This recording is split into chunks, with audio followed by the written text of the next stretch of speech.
Hello, and thanks for using TickBoom.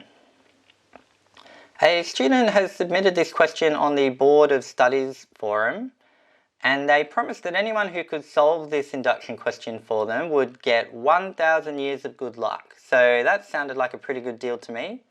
So I figured let's have a go and give it a try. It turns out this is a fairly straightforward induction question, so in the end, a very good deal. If you're someone who's just starting out with induction and trying to work out what it's all about, this is quite a good question to work through because you just get to see the way the steps play out and you don't have to get distracted by any particularly complicated algebra.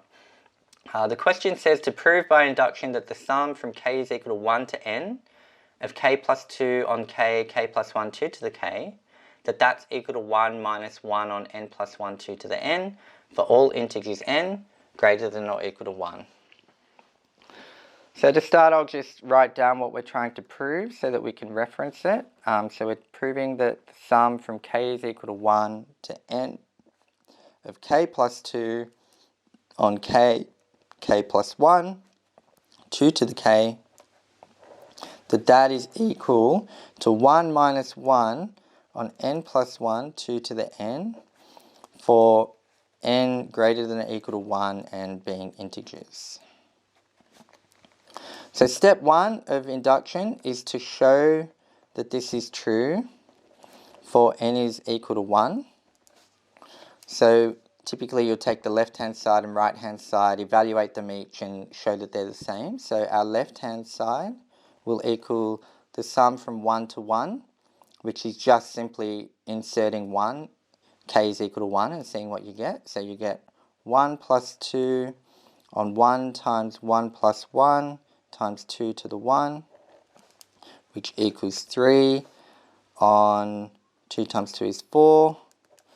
So that's our left hand side. Our right hand side will be equal to 1 minus 1 on 1 plus 1 times 2 to the 1, which equals 1 minus 1 on 4, which equals 3 on 4, which equals our left-hand side. So therefore, this is true for n is equal to 1.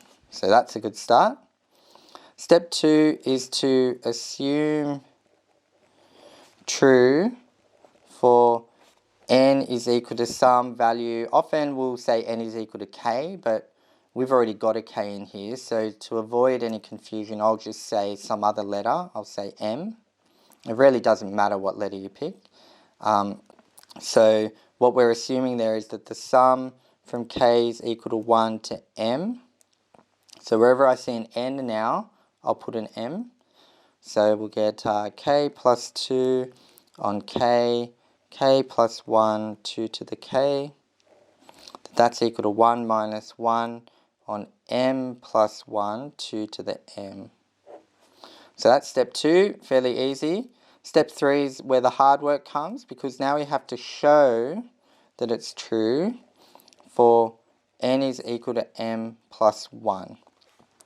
And if you are just starting out with induction, it might help to kind of think about, well, why do these steps then allow us to prove this thing? And one way to think about it, it might not be the technically most robust way, but you can think about this as kind of like dominoes falling over. So we've shown that it's true for n is equal to 1.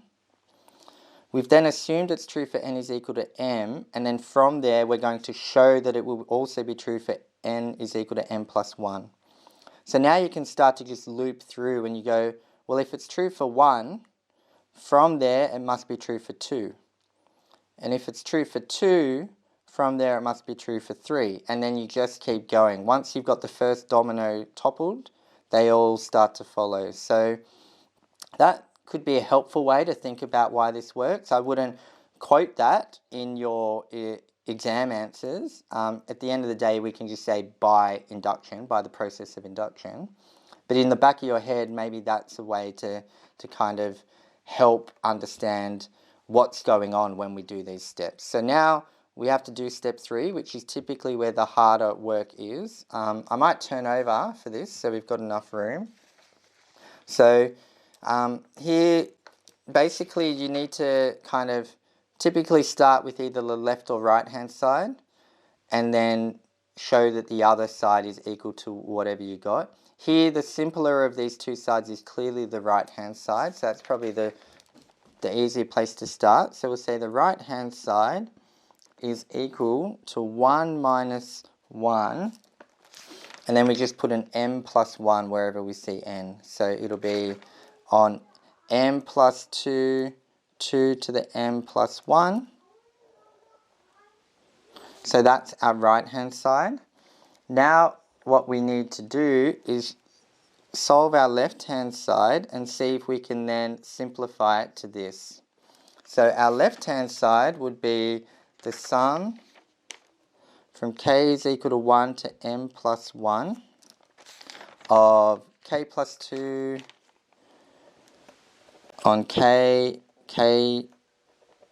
plus 1, 2 to the k. And I think the first thing we can do here is break up this sum into the first m items. So from k is equal to 1 to m of k plus 2, k plus 1, 2 to the k. And then add on separately the final m plus 1th item. So inserting m plus 1 wherever there's a k. So we'll get m plus 1 plus 2 is m plus 3 on m plus 1, m plus 2, 2 to the m plus 1. And the reason this was a good idea is because this part here is what we assumed to be true in step 2. And often you need to find that link between step 2 and step 3. So now we can insert this here. So we'll get equals 1 minus 1 on m plus 1, 2 to the m,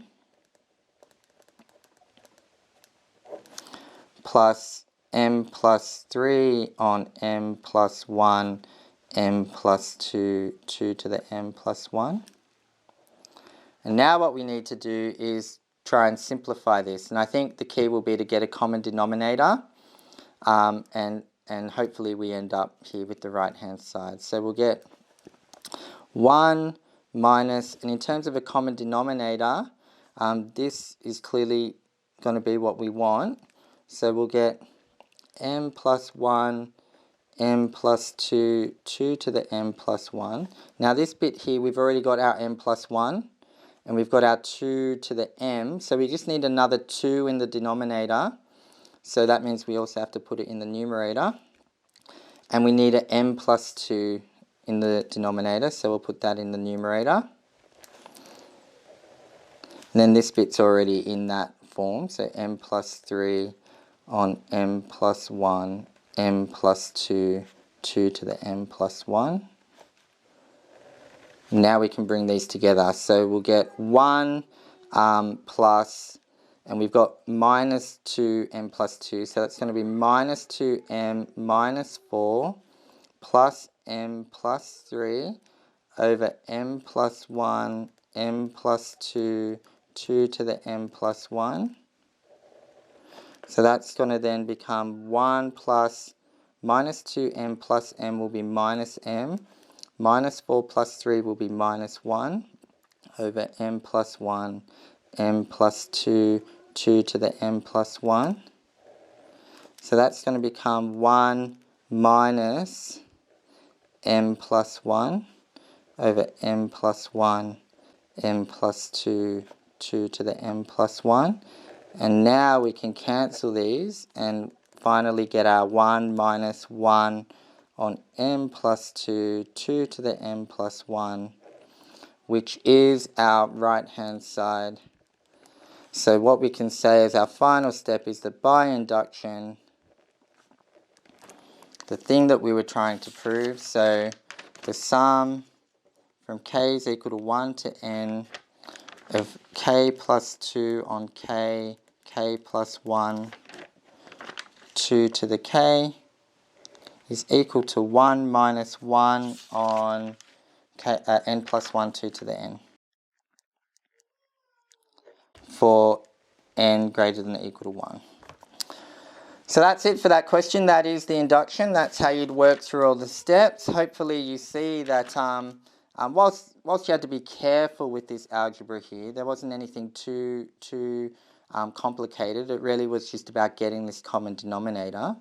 So hopefully you have been able to follow along with that, and you kind of understand a bit more about the whole proof by induction process. And tick boom.